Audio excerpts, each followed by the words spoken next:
So, good evening again, and I warmly welcome you all to this meditation center. And are you all from US or Canada? Most of Canada. Good. So I welcome you to this meditation center. So if you guys have any questions about meditation, about the way of life here, or about Buddhism, or any other questions you have, so you can raise these questions. So with the questions you have, we'll do a brief discussion. Yes. What is the meaning of life? Meaning of life. The thing is this, it's a good question actually. So the meaning of life is different from each and every one of us. Right? So if I ask someone what's the meaning of their lives, they say leading a happy life. Sometimes being a doctor or engineer. It differs from one to another. So if you ask me what's the meaning of life when I was 17, 16, I would have said my meaning of life would be to be successful, to have money and to support my family and something like that. But now it's changed. So when you ask the questions, what's the meaning of life? It's different, right, for every one of us. After being a monk for 7 years, the answer that I am going to give you is that there is no meaning of life. You have right now, you have the people you have, you'll be happy. That's the meaning. If anything else, there's no meaning of life actually. You can't say, if I ask you what's the meaning for your life, you might say something. But when you achieve what you want as the meaning of your life, you want another thing. Our minds, it goes on in search of different things, right?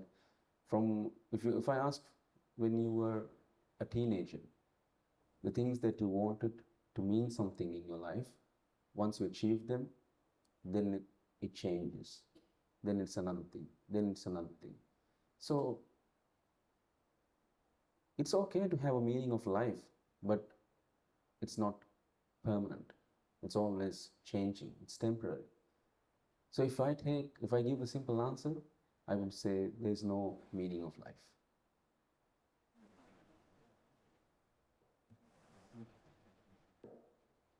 In a certain point you have something and then you work for it, that's okay. But the problem with that is this, when I want to do something, if I look for a purpose in life, okay, then I do certain things to find that purpose, to achieve that purpose, right? Like I said before, when you achieve that, it is not fulfilling for most of the people, for everyone, because you see let's say that I want to buy a brand new car, okay? Then I buy a car, okay? At the beginning, it's really happy. Okay, I got my dream car. I get to own my dream car. So from the day that you bought your dream car, you start to see the problems. You start to see that you have to put petrol in it, you have to put gas in it, you have to go to the insurance companies. You get all the problems that comes along with it. But when you're dreaming about this car that you want to buy, your mind doesn't show you all the troubles that come with it, right? But when you achieve that, you start to see the faults in that. Then after some time, you want another thing in your life. When you achieve that, you want another one, another thing. So our mind is always searching for something. For my life as well, I'm not that old, I'm very young. But from my life as well, what I saw was that my mind is searching for something. As all of your minds have, as all your minds are right now, we are all searching for something, right? From my experience, I see it as happiness. Isn't that what all of us are searching for, right? From our childhood, they say go and have good education. What's the purpose of good education? What is the purpose, do you think? Get a good job. To get a good job. Why do you need a good job? To get more money. Why do you need more money? Buy a new car. To? Buy a new car. To buy a new car to be happy, right? So happiness is what we all want in our life, right? So in order to achieve happiness in our lives, we do different things, right? But the most basic thing is get education. right? Because it is systematic in the whole world. We have to get education. We have to build a successful career, right? Then we build a career. Then we do different kinds of things in order to be happy, right? You go on trips like you are right now. You want to come to Sri Lanka, you want to see the world and be happy, right? Then we buy certain things, like you just said, cars, houses. Then we get married. Then we have kids. We do all of these things expecting happiness, right? What Buddhism teaches us, what Buddhism taught me, is what when you search for happiness from the outside, it is always temporary. What Buddhist teaches you to find happiness from within. That's what we try to do. Can you share a little bit about your history? You mentioned you were here for seven years. My personal history? Yeah, personal history and what the catalyst was for you to become monk. I'm Sri Lankan. I came here when I was in the latter part when I was 19. Now I'm 27. I've been here for 7 years now. If you ask me what made me decide to be a monk, 75% of that goes to our chief monk. I mean, after listening to him, I realized what I just told you. Because I was raised in a good family. They had financials and all that. And after looking at that, I knew, even though we have material things, the happiness that it brings does not last. Couples live happily, but when a word is enough to break that happiness that they have, right? If something happens, whatever, different things happen in their lives that just makes them go berserk, right? So I, as a wanderer, when I was 19, I also had dreams. I also had plans. Okay, I'm going to be successful. I'm going to start a business. I'm going to do this, do that. I had different ideas. When I was 17, 18, I thought of being a pilot. I thought of being a Marine. I had different things in my mind, okay, as the usual 17, 18-year-old have. So I was also the same. But at the same time, I was thinking, is there a different path to find happiness that we all are looking for? Every human in the world has looked for. And in our religion as well, it says that the Buddha that we worship, he was a prince. Okay, as a prince, he had lots of material, he had palaces, and he's going to be the next king. So having all these material pleasures in his life, he let all that go and he started to search for something. In the scripts, it says he was searching for the truth. So from his stories and from the teachings of my chief monk, I decided to be a monk. And I have been here ever since. So, from what you say, is it possible to have the material things as well as seeking inner peace, as long as you don't value the material things? Or do you have to give away the material things? No. The next thing that we have to understand is the sadness, the suffering in our lives are not really with the material things. The problem is not the material. The problem is the attachments that you have towards these materials. I cannot get really attached to my phone, which is here. But what I get attached to is the idea that I have about this phone, the memories that I have with this phone. You cannot really get attached to anything which is physical, which is outside of you. What you get attached to is the idea that you get from it. You can't really get attached to your members in your family. What you get attached to is the idea that you have about these people in your mind. You think, okay, this is my daughter. Her name is Kate. She's something, and she's a good girl. She's like this, she's like that. You have different ideas about someone. That is what you really get attached to, not the real person who's outside. You cannot really love someone who's outside. What you love is the idea that you have about that person within our heads. So in the same way, you cannot find this happiness that I'm talking about by letting go of the material, because the material is not the problem. When you give up, there are people who has tried what you just said, giving up material to be happy. but they are not just really happy, but their attachments, their desires are still inside. There are people in this world who have a lot of material, who are billionaires, who has everything. But sometimes they are really unhappy.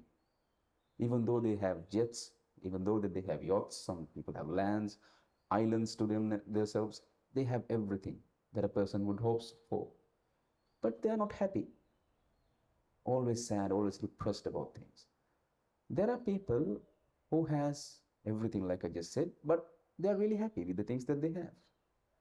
There are people who has none of the material in this world, and they're still unhappy because they don't have what other people have, right? There are people who has no cars, really struggling financially, but they are also unhappy. There are also people who has none of the material, but they're happy with what they have. So happiness in our lives, the freedom in our life, does not depend on what you own, the material that you have. It depends on where you think and the attachments that you have. That's what it depends on. So letting go of your material is not the way to find happiness. Temporary it might sometimes. Let's say that you have something that always causes you pain. You just let it go material. Sometimes it helps, temporary. With the situation, sometimes it helps. But to find lasting happiness, it is not giving away material that helps. You have to understand your mind. You have to understand the attachments that you have. If you let that go, then it doesn't matter whether you have all the material or none of the material. You have achieved inner peace. I want to know if I heard you correctly about attachments with people that you love. Are you saying that we love the vision of someone, but not the person itself? I'm not sure exactly. Say that again. I think use the word this person, fictional person, Kate, or someone like that. Yeah. Can you go with that again? So, we love things in our life, right? We love people and all that. Okay? So, if you take a person, what you really love is not the person who's outside.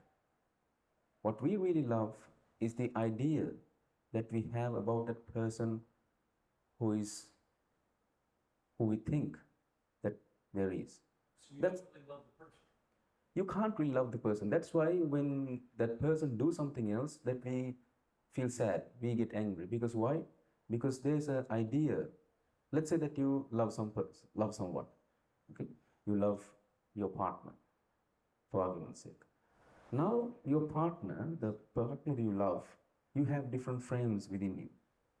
Okay, she's someone like this. She's a good person. She's different ideas.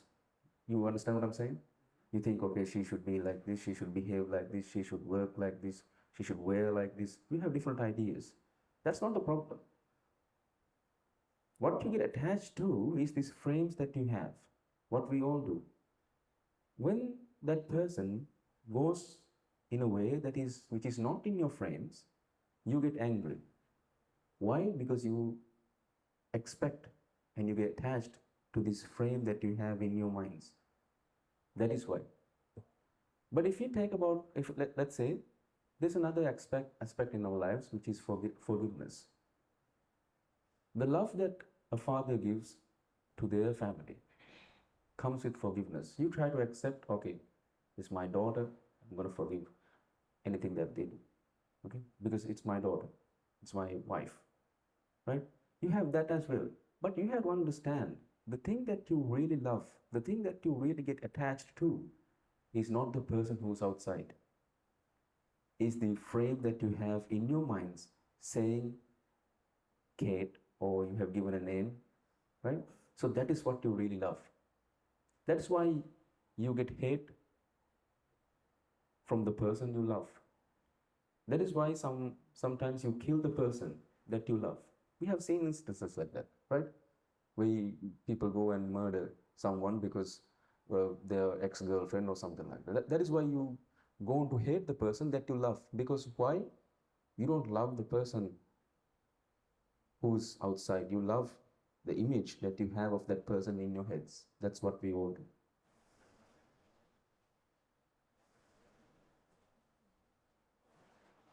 I want to say spiritually, I myself is a Buddhist, but deep in my head, consciously, I believe I'm more atheist.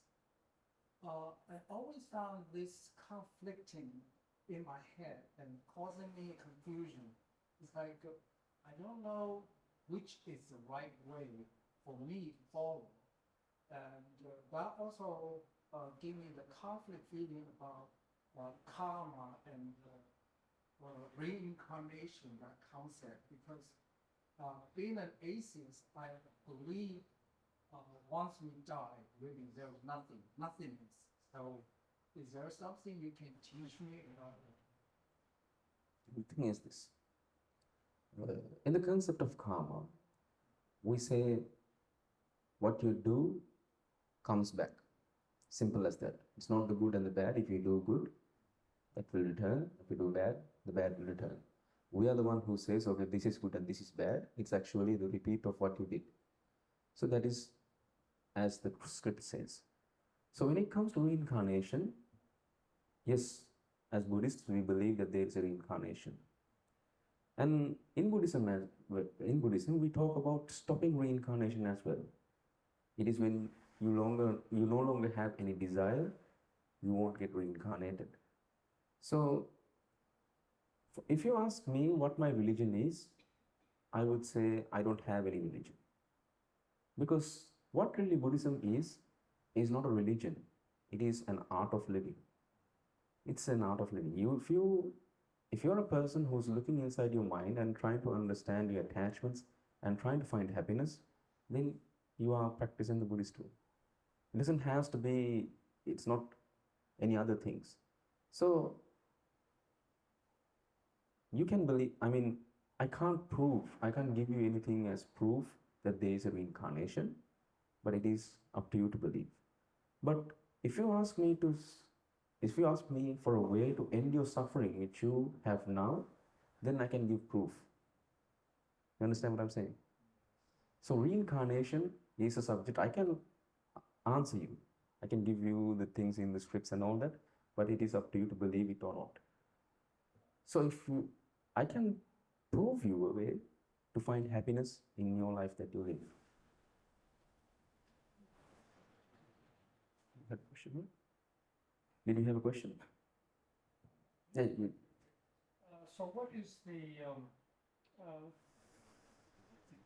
value or the purpose of evil in the world? And how, as an individual, do we deal with evil people? Some people are evil. And what is our responsibility or our role in dealing with them? You can do two things. You can either ignore or you can do what you can do. Right? It is not, in the Buddhist way, it is not to, we don't restrict you from doing anything in life. If you see an evil person, we have a law, we have a police, we have a court system, we have rules and all that. You can go and ask them that there is someone like that. You can do anything you want. You can find the guy, you can search the guy, you can report the person. It is not what Buddhism talks about. The Buddhism talks about, if you see an evil person, if you see an evil act, if you're burning from inside, that is what Buddhism talks about. If you're burning from inside with anger, with frustration, with all that, then this Buddhist way teaches you it is not because of that evil person that you suffer. It is because of the way you think that you suffer. Evil things will not vanish from this world. When you talk about the good, you have to talk about evil. There will never be only good. You will find good and you find evil. That will be there. It has been there in the past. It's here right now. It will be there in the future. There's no getting away from it. But if you're suffering from something, because someone did something evil in this world, then it is not the cause of your suffering is not the person who did the evil act. It is because you think people should not do evil acts. It is your expectations that causes your suffering. As persons, as responsible people, we can do things to it. We can fight against it. We can go do different things. You know, when in a time of war, we can help people. We can talk about it. We can raise our concerns to people who's in charge, in authority. We can do different things. You can go protest, do anything. But if you're with anger, but if you're burning from the inside because of the things which is happening in this world, then the cause of that is not any war. The cause of that is not anything which is happening in the outside world. It is the way you think that causes suffering within you, nothing else. And so if you're confronted with evil, as a Buddhist, are you allowed to defend yourself? Are you allowed to injure another person to protect yourself? We don't say to do that. It is always forgiveness that we preach, but sometimes things like that happen. Right? There's a nice story in Buddhist scripts. One of Gautam Buddha's disciples, he was asked to go and preach to a very rough neighborhood. Not that he was asked, he asked Gautam Buddha and said that I'm going to preach Dharma, preach this teaching to a very rough neighborhood. And then Gautam Buddha replied and said, okay, it's a very rough neighborhood. What if they scold you? What will you do? And then he replied saying, it's okay if they scold me. They will not hit me, Scolding is enough. Okay, what if they hit you? What will you do then? Okay, it's okay if they hit me. They will not amputate my arm or anything. They will hit me and it will be okay. So what if they cut off your arm? Okay, it's okay if they cut off my arm. I have another arm and 2 legs. I'll be fine with it. Then he said, if they cut off your other arm, both of your arms will be chopped off, then what will you do? If they chop off my both arms, it's fine. I have 2 legs. I'm fine. What if they cut off your legs as well? They didn't kill me, I can live without any arms or legs. What if they kill you? He said, death is universal to us all, so I'll accept it. So that is how it teaches us. It is not to injure others. But that doesn't mean you can go and ask. Different incidents has been dealt with different ways. But injuring someone else is not taught in Buddhist philosophy. Under no circumstances. Yeah, it is not said in the scripts and it is not been taught to us under any circumstances. I mean, when someone chops off your hands, he says, okay, I have my legs. So under no circumstances. Because to injure someone else, that means you are fighting for something. Let's say someone came here and tried to take our land by force. Right? So, if you think this is my land, then the problem starts. This land is not for anyone, not for you, not for me. This is just the planet. When we are born, we don't know whether you are US or Canadian or whether I'm Sri Lankan. We are just born all on this earth, right? So after that, when you're growing a bit more, then they say, okay, we have these imaginary lines that you have drawn saying, okay, this is borders and you have to have a passport to go to the other country. But as kids, we never knew anything like that, right? We didn't know that where you're from. But when we're growing older, they give certain things into our minds, saying you are a Christian, you are a Buddhist, you are a Canadian, you are a US citizen, you are a Sri Lankan. And then you have to fight for your country. You have to go to war for your country. Sometimes people go to fights over their football clubs, right? So it is down to that level.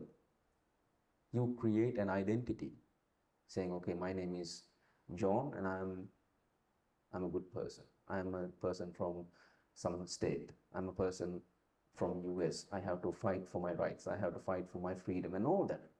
Then you get attached to these ideas. That is when the problem starts. We get attached to different ideas about different things.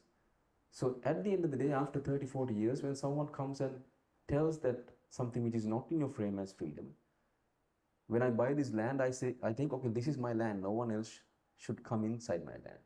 So when something happens, that when they try to invade or something, you try to fight for your land. It is all in your mind, saying, this is my land. This is no one's land. So I can just leave this and go live in some other place. If some country invades Sri Lanka, we won't take up arms. You just live under them or just go live in some other place. We are living in this world for a very short period of time. It's very temporary. We can't be sure about what tomorrow brings. So what's the point of fighting over some land or something in our lives? So just giving up and moving on is easy. Sometimes court cases, I don't know how it works back in your country, but in Sri Lanka, some of these land cases go for like decades. You have to find a lawyer and go to the courts again and again for 30, 40 years. There are some law cases that which I know around these places, which goes to generations. That their grandfather's grandfather put a lawsuit in some land and it is still going on. What's the point in that, right? What is the significance of not having hair? I notice most monks have bald heads. Is that intentional? Is there a symbology, or is there a It's culture. It's culture and tradition. It is said in Gautam Buddha's time, the royalty, the people from palaces and rich and all them, they used to have long hair. So when Gautam Buddha left his palace as Siddhartha, when he left his palace, he cut off his hair, and from that day, it's like a culture, it's a tradition. so it's symbolic of cutting your ties to Yeah. Buddhism always emphasizes not killing any living beings. But if we look around nature, the animals, they are all eating each other. So how do we look into this? Like, as a human being, do we really have the right to kill other animals in order to get the food that we need? Is this very important or strict for Buddhism to follow this path? Strictly not to kill any animals for our food. So in Buddhism, nothing is strict. Nothing is strict. For your question as well, nothing is strictly says, never do this. There's no such thing. What it teaches you is, if you do this, this will happen. If you do this, that will happen. If you're okay with that, that's up to you. If you look inside and you do research about your mind, if you understand the attachments, then you would find enlightenment. If not, you can go on searching about the world, about the outside world, then you are with suffering. So you have to decide what to do. So killing as well like that. If you do this, you will get what you do. So if you're okay with it, then that's it. It doesn't say not to steal or not to do anything. If you steal, things will be stolen from you. Simple as that. Nothing is strict in Buddhism. I'm a Buddhist born in Myanmar, so I've been through the meditation and get peace of mind, in the spiritual mind and peace and everything. But I find it so difficult to do meditation. And in the tip guidance, there's so many apps and so many people all over the place, but just doesn't do seem together right point to be able to do it every day. I can't do it every day because some days do it, some days monkey mind is too active and this and that. So any hint? The meditation that you're talking about is samatha, which is concentration meditation, right? Right. Concentration, where mindful, loving kindness meditation. yeah, loving kindness. Yeah, that all comes to concentration. So what basically concentration is, you're trying to keep your mind in a certain point and not letting it go to any other place. Right? That is meditation. That is one way of meditation. So doing this meditation, in Pali texts we call it samatha, which is concentration. So you can try different things as concentration. Sometimes breathing, the most commonly used way of breathing. You concentrate about your breathing. Not to the whole process of breathing, but to the tip of your nose or your stomach, inhales and exhales. So to some point, you try to concentrate your mind. That is concentration. Sometimes it is not breathing, sometimes it's a mantra, some word, right? Like love and kindness. You say, bless everyone, love everyone. If it is hard to just practice on one word, you can practice like a whole phrase. Bless everyone who's in front of me. Bless everyone who's behind me. Bless everyone to my right. Bless everyone to my left. Bless everyone in my village. Bless everyone in my town. You can go on and on like that, and you can concentrate on that. And or else you can concentrate on a sound. You can put on a music track or something, or just listen to the sound of the fan or something like that. It's all about concentration, not letting the monkey mind work and keep on concentrating on what you're doing. Sometimes you can practice walking meditation, where you walk and try to concentrate on the feeling that you get while walking. Now, if you touch your knees, you feel that you're touching your knees, right? So that is mindfulness. So likewise, when you're walking, you can feel your feet touching the ground. So concentrate on that. Don't take a very long path, just 20, 30 steps, and then come back. Walk back and forward. So that is concentration meditation, right? So in the beginning, it's really hard, like you explained. You cannot keep your mind in a certain point. It is going all the way around, right? At the beginning, you can just keep it in that state for like 5 seconds, and then it will go to your house, to your parents, to your kids, to some other country, to Sri Lanka, and different things about the war, about the problems, the monkey mind, right? So in the beginning, it's going to be really hard. That is why I ask you to practice it for like 2-3 minutes in the beginning.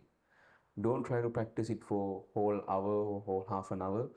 If you do that, the thing that you said that will happen. You will never meditate again, because it's that much hard, right? So don't try to do meditation for hours. Just try to do it for 5 minutes.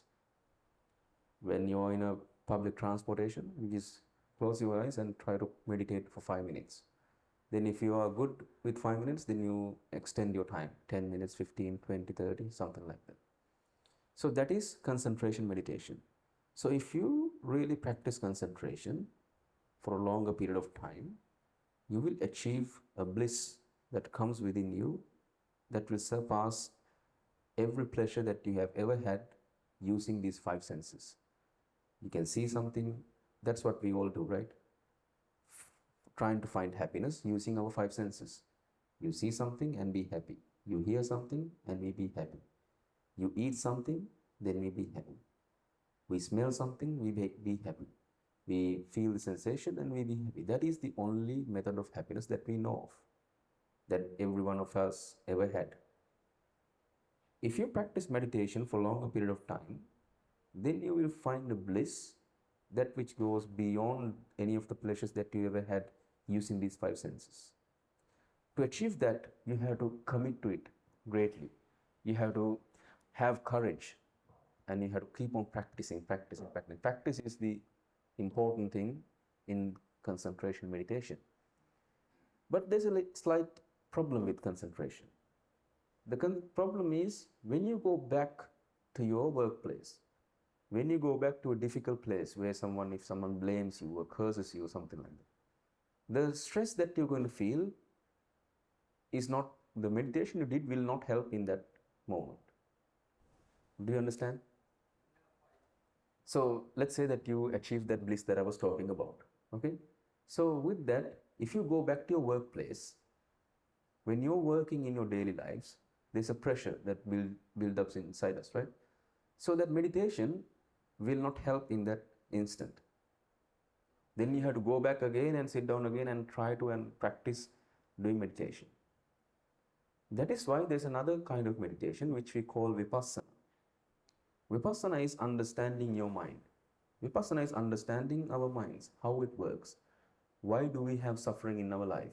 Why is there, when someone does something to someone else, I am upset? Why is that? That is Vipassana. So in Vipassana, we try to understand about why we get angry when something happens, right? Let's say that we agree to meet at tomorrow at 5 o'clock in the afternoon. Okay? We are going to meet up at 5 o'clock in the afternoon. Then you are there at 5 o'clock, I am not there.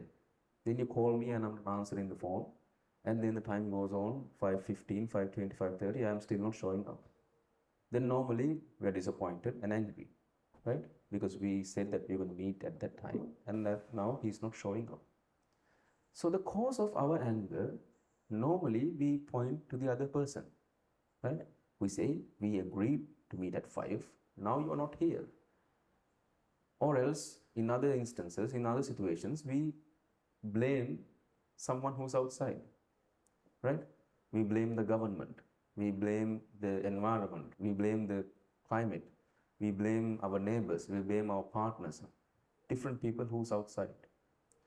But in Buddhist philosophy, in the way of art, the teaching of art of living, we say the cause of our anger is not the person who didn't show up, it is the expectations that we have that that person should and must show up.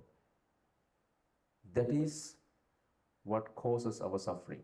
Our expectations and the attachment that we have towards these expectations. That is what causes our suffering. So if you do a research about your mind, why it creates stress, why it is making us suffer, why it is making us jealous, why it is making us angry, if you do a research about that, if you find the root cause of that, which is your own expectations and your own attachment towards these expectations, that is what Vipassana is. That is the true way of ending all of your suffering.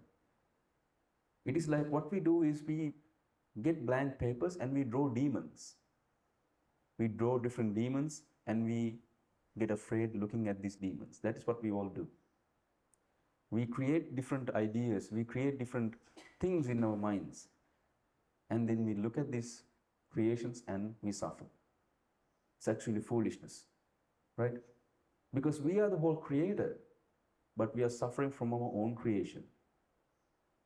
When you start to see this, the cause of our suffering, the cause of our disappointment, the cause of our upsetness, the cause of our suffering is by our own making, you will let go of these attachments automatically. It happens automatically. So when that happens, you won't ever need to do meditation again in your life. Why we do meditation in our lives is because we are not ready to accept that monkey mind, right? It is always not in one place. We are thinking about different things and it is making stress inside our mind. But when you really see all of this is your own creation, then the letting go will happen automatically. You will find freedom, you will find peace within yourself automatically.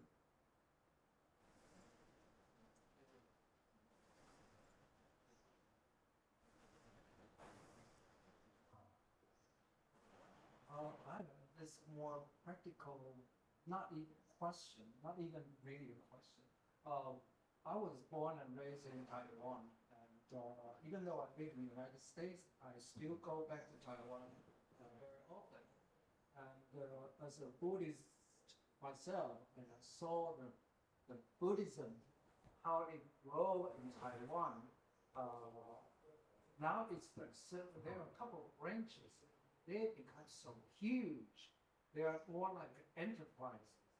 And they build huge temples and big places, almost like Disneyland. So, and that caused a lot of ordinary people resent their self. If people say negative things about this Buddhism places, how as a Buddhist myself, how do I tell people that, you know, how do we approach when Buddhism becoming as a religion becomes like a industry or enterprise? Is there a better what's the best way of approaching it? I guess that's my question. The best way to approach is ask. The thing is, what Gautam Buddha really taught is a way to end our suffering, right? So just ask them to look for the core teaching, the basic teachings of Buddha. Then his problem is solved. because he has a problem because of the huge temples and because it is getting industrialized. He has a problem because he is thinking, he is having an expectation that religion should not be like this. So with the teaching, he will understand, okay, the world is that. If he is attached to his expectation, which is religion should not be like this, then he is suffering. Just show a way to end his suffering. That's it. Just look inside. The outside is rapidly changing. You can't do anything to it. You can ask the people, you can do different things, but it will never really stop. If you try to stop the development like that, it will go in some other direction. Then you're going to find the problem in that as well. So it's not really ending this outside process, but ask them to look inside and ask them to do real research about what real Buddhism is. It will help him solve his problem.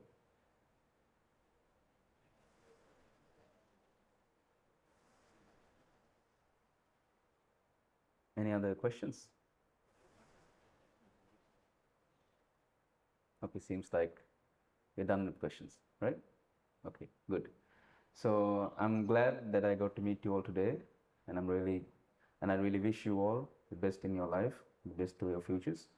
And it's said that the best cinnamon in this world is grown in the southern provinces in Sri Lanka. So we also have a cinnamon plantation which is here, and we made a nice cup of tea for you to enjoy. So this tea is pure cinnamon. It's not any added sugar or anything. So enjoy the tea. And there's a YouTube link which we have uploaded different videos about our teaching, about the way of Buddhism. So you can watch these videos when you go back to your country. If you have time, you don't have to continuously watch it. Just watch 1-2 videos per month. That will be enough. And again, I'm really glad that I got to meet you all today, and I hope the best for your futures. Thank you. Thank you.